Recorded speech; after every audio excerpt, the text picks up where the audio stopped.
নমস্কার বন্ধুরা, welcome to my channel my fortune story. আশা করছি আপনারা সবাই ভালো আছেন। ফিরলাম নতুন ভিডিও নিয়ে। ভিডিওটি সম্পূর্ণ দেখার অনুরোধ রইল। আর ভিডিওটি দেখে যদি ভালো লেগে থাকে তাহলে প্লিজ একটা লাইক করে দেবেন। আর অবশ্যই চ্যানেলটি সাবস্ক্রাইব করে আমার পাশে থাকবেন। আজকে দুদিন হলো আমি ছর্দির বাড়িতে আছি। শীতলা পুজোর আগের দিন এসেছি ছেলেকে একদম স্কুল থেকে নিয়ে। তারপরে গতকাল গেছে শীতলা পুজো, আর আজকে তার পরের দিন। সকালবেলা উঠেই আমি একটু বাইরে এসেছি। আর সোমনাথদার ফুল তোলার নেশা আছে। ওদের বাড়ির পাশে ওদের বসানো গাছেই টগর, আকন্দ, জবা ফুল, বেল ফুল সব ফোটে, যেটা ওদের কিন্তু আর কোনো ফুল কিনতে হয় না। আর আমাদের এখানে এমন কোনো ফুলের গাছ নেই যে ফুলটা থেকে গাছটা থেকে আমি ফুল তুলবো। এই যে কলকে, এটা বলতেও ভুলে গেছিলাম, কত ফুল তুলেছে দেখুন সকালবেলা। ওনার আসলে একটা নেশা আছে ফুল তুলবার। সকালবেলা উঠেই মুখ টুক ধুয়ে ফ্রেশ হয়ে বেরিয়ে আসে ফুল তুলতে। জবা গাছ যা যা আর কি ফুল পাওয়া যায় সব তোলে। আর এই যে ওদের পাশেই একটা বাড়িতে আকন্দ ফুল, দেখো কী হারে আকন্দ ফুল ফুটেছে। ওদের মন্দিরে বোধহয় শিব আছে বলেই এই জমির লাগোয়া আকন্দ গাছে এত আকন্দ ফোটে। ওরা যা তুলে পুজো করে করে বাদবাকি পুরো গাছ ভরে আছে। সোমনাথদা কয়েকটা মাত্র তুলল, তারপরেও কীভাবে গাছটা ভরে আছে দেখো ফুলে। এত সুন্দর লাগছে দেখতে যে কি বলবো। সোমনাথদা অল্প কটাই তুলেছে, আকন্দ বেশি তোলেনি। আর দেখো আমি না বারবার ভিডিও করবার লোভটা সামলাতে পারলাম না। তারপর যাই হোক, আস্তে আস্তে তো সময় এগিয়ে যায়, এগিয়ে গেল। এই যে সোনাই, আমি ওকে বলেছিলাম যে আমি কিছু বিউটি প্রোডাক্ট কিনবো, সেটা ওকে অনলাইনে অর্ডার করে দিতে। তো সে অনলাইনে অর্ডার করে দিয়েছিল গতকাল, আর আজকে এসে গেছে। আর এই যে ওদের এই যে মন্দির চত্বরটা আছে, সেই মাঠে বসে আঁকো প্রতিযোগিতা হয়। ওরা প্রত্যেক বছরেই করে শীতলা পুজোর পরের দিন বসে আঁকো প্রতিযোগিতা। তো আমার দিব্যসোনাও সেখানে পার্টিসিপেট করে।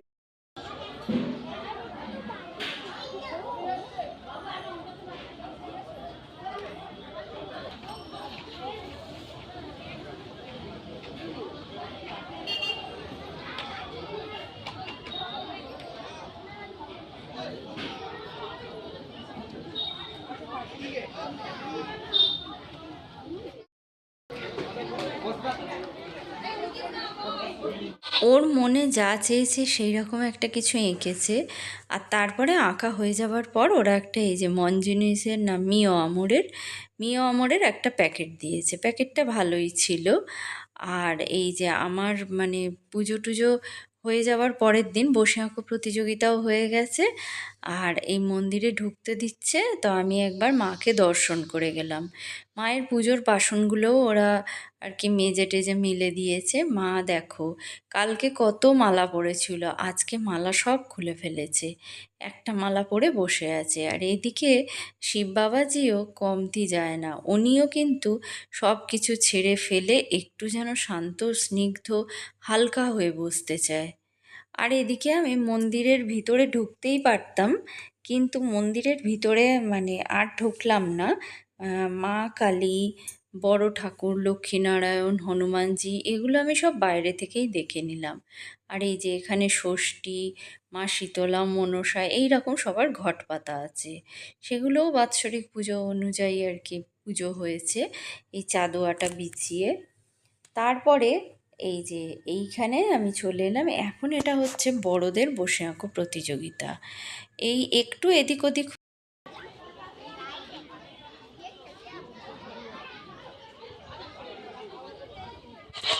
ওদের বাড়িতে এসে এবার প্যাকেট ওপেন করবার পালা। প্রথমেই আমি যে অনলাইনে ওকে অর্ডার দিতে বলেছিলাম কিছু বিউটি প্রোডাক্ট, দেখা যাক সেগুলো কি এসেছে, কীরকম এসেছে। তো প্রথমেই আমি খুলে নিলাম আর কি, কেটে নিলাম। কিভাবে প্যাকিং করা থাকে সেগুলো তো আপনারা সবাই জানেন।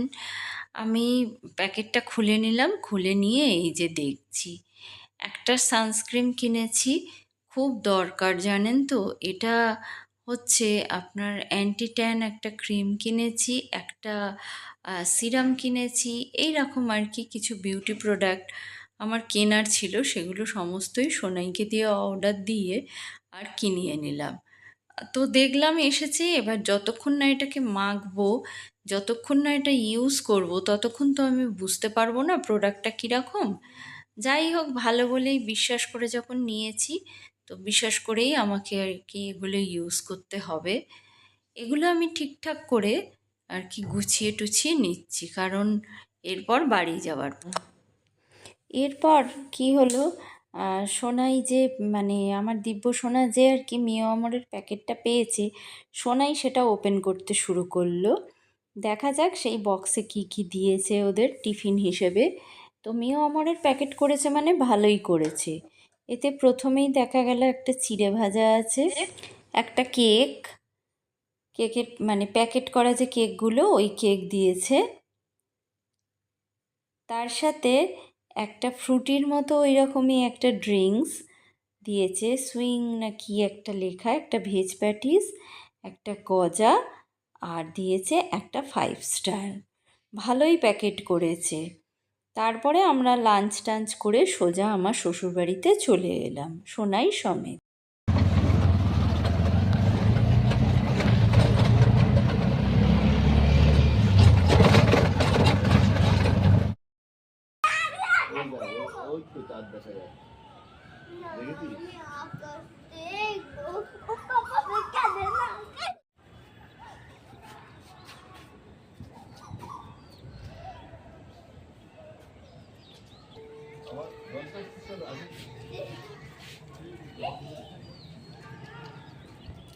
গাছে কোকিলটা কত সুন্দর ডাকছিল, আর কাছে গিয়ে ওর আর কি ভয়েসটা তুলতে যাব, আর ও ডাকা বন্ধ করে উড়ে গেল।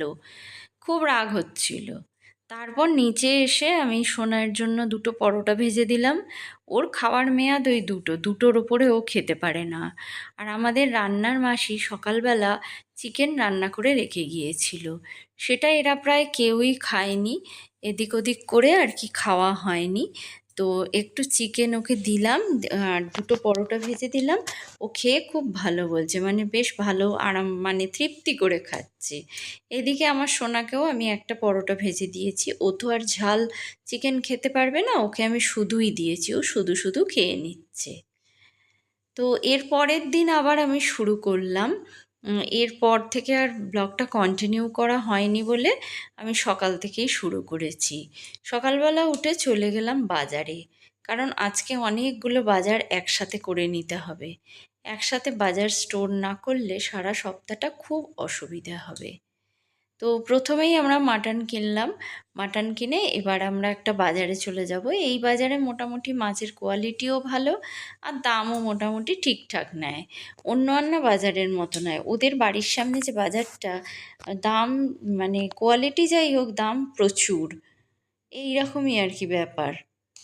তো এবার আর সামনে একটা না বিরাট মাঠ আছে যেখানে আর কি বাজার বসে। তো মানে সামনে বলবো না, ওটা বাজারের পিছনেই বিরাট বড় একটা মাঠ আছে। তো ওই মাঠে আমার দিব্যসোনা করছে কি, ও তো আর খেলতে পায় না, আর এত বড় মাঠ দেখতেও পায় না, তাই জন্য ও ওখানে একটু দৌড়োদৌড়ি করে নিচ্ছে, আমাকে জিজ্ঞেস করেই গেছে। আমাদের প্রয়োজনীয় কিছু মাছও আমরা নিয়ে নিলাম।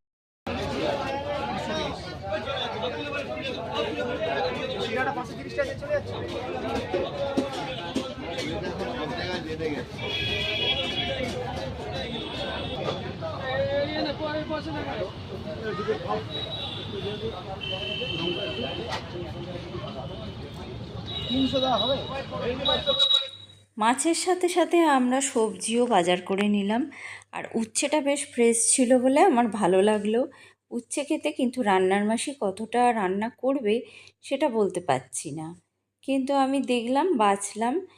আর কি আমার হাজব্যান্ড খুব যে ভালো বাজার বেছে আনে সেটা নয়, বলে দিয়ে দাও, আর তারা হাতের সামনে যা পচা টচা পায় দিয়ে দেয়। তো আজকে আমি যখন গেছি একটু বাছলাম, ও বাছছিল, একসঙ্গে বেছে যা যা দরকার বেশ কিছু আমরা সবজি কিনে নিলাম ওখান থেকে। কেনার পর ওনাকে আর কি পয়সা কড়ি সব মিটিয়ে দেওয়া হচ্ছে।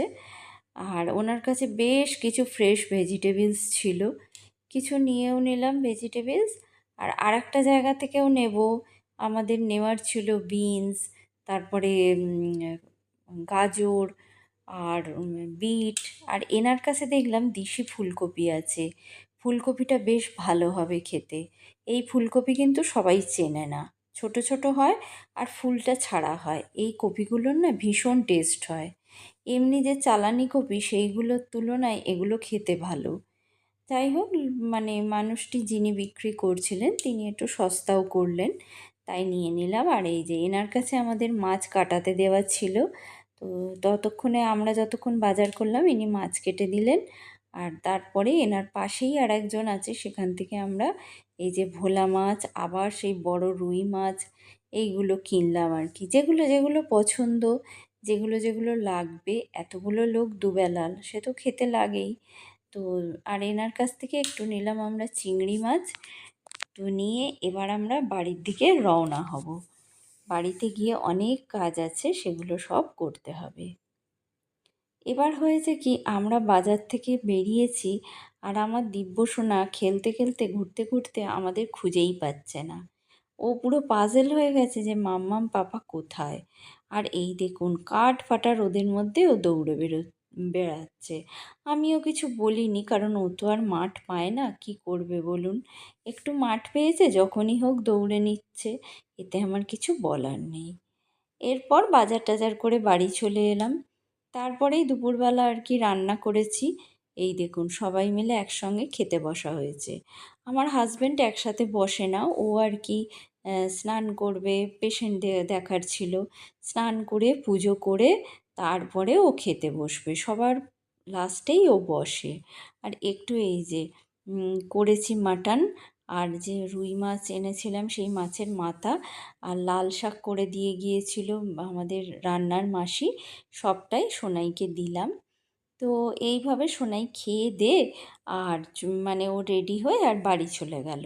আর দেখুন ও চলে যাচ্ছে, আর ওকে সি অফ করতে গিয়ে দেখি গাছে কি সুন্দর একটা পাখি বসেছে। সেই পাখিটাকে দেখতে দেখতেই দুপুরটা অনেকটা কেটে গেছে। তো ভিডিওটি আজ এই পর্যন্ত রাখলাম, ফিরবো নতুন ভিডিও নিয়ে। ততক্ষণের জন্য সবাই ভালো থাকবেন, সুস্থ থাকবেন, ভগবান সবার মঙ্গল করুন।